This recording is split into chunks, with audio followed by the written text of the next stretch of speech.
So it seems like we should have a category for talking about these people who deny basic ethics in the church.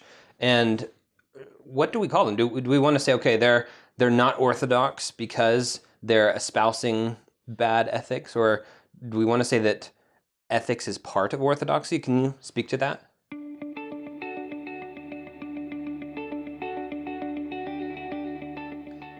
I'm Brad Belschner, here today with Dr. Alastair Roberts.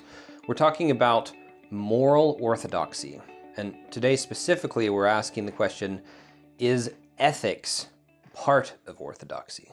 So, Alastair, we know that in the creeds like Nicene Creed and Apostles' Creed, we have basic statements of theology, like, okay, here's what we should believe about Trinitarianism and Christology and resurrection and stuff like this, and one holy apostolic church. But it doesn't deal with ethics. It doesn't tell us about basic morality. And in today's age, that's a big thing that's being questioned a lot. So it seems like we should have a category for talking about these people who deny basic ethics in the church. And what do we call them? Do we want to say, okay, they're not orthodox because they're espousing bad ethics? Or do we want to say that ethics is part of orthodoxy? Can you speak to that? At the very outset, it's helpful to think about the way that the Creed gives the grammar of Christian ethics. It gives us a shape within which Christian ethics is articulated. So, for instance, the Creed is designed to give us a clear vision of who God is. Now, so much of our ethics fails to take this into account, but true ethics is based around worship. It's based around a true apprehension of who God is and who we are relative to him. So the Creed gives us, first of all, that basic orientation. And beyond that, a lot of other truths that help to frame our ethical practice. Things like the What do you mean frame the ethical practice? It gives us this world within which we are acting. It gives us a sense of who we are as actors within that world, a sense of who God is, and a sense of where we exist within that in time, and what our actions mean within that context. So, for example, it teaches the forgiveness of sins.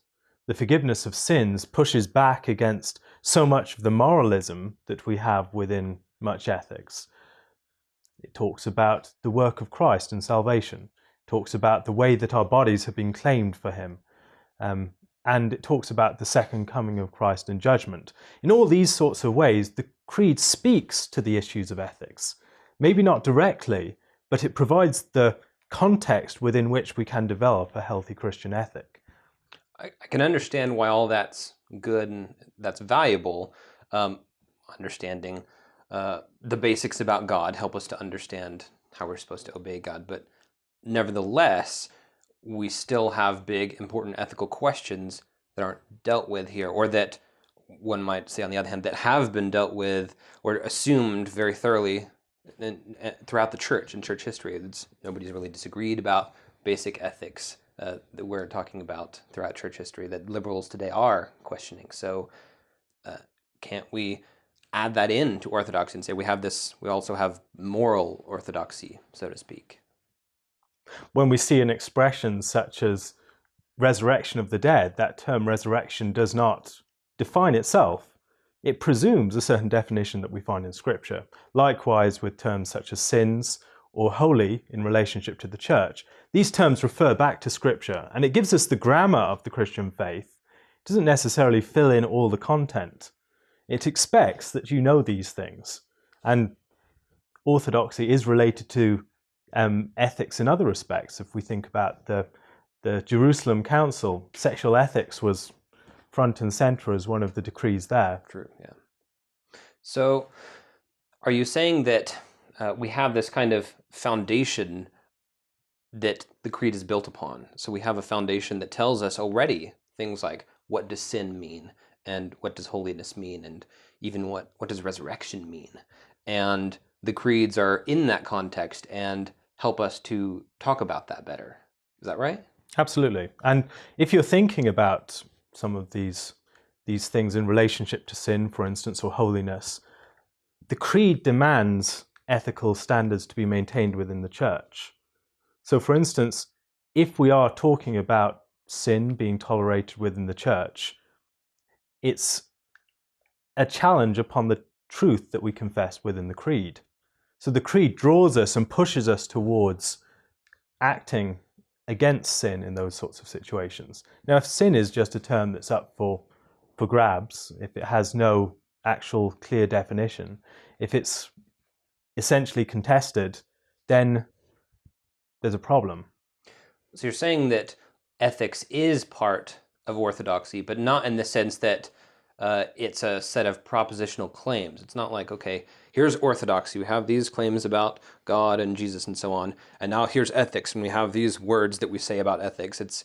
You're saying it's more along the lines of holiness, that honoring these beliefs we have called orthodoxy means we do have to be the holy Catholic Church. We have to talk about sin and define it that way. Yes, and the creed was never intended to function by itself. And so the creed always looks to something beyond itself. And we don't confess the one baptism for the forgiveness of sins, and these are all the sins. Right, yeah. It presumes that we know that already, because Scripture has given us that. And so the creed is not a list of a summary statement of Scripture that allows you to throw out the rest. Rather, it's like the Ten Commandments, where the Ten Commandments function within the context of the wider body of the law as that which gives a sense of its unifying principles, a summary statement that gives us a sense of the unity of the wider body. So you read the summary statement, you read the wider body, you see the connections and the grammar of the whole. Likewise with the greatest commandment and the second commandment that's like it, or with the great principles of the law, justice, mercy, and faith. It helps you to understand how the law works. And likewise with the creed, it helps us to understand how God's truth works. So in the same way that folks might talk about the one holy Catholic Apostolic Church, part of the creed, say, oh, this is why division is bad.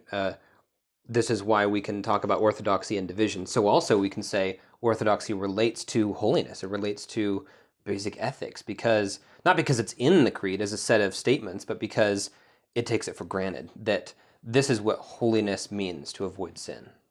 Absolutely. It's helpful. Thanks.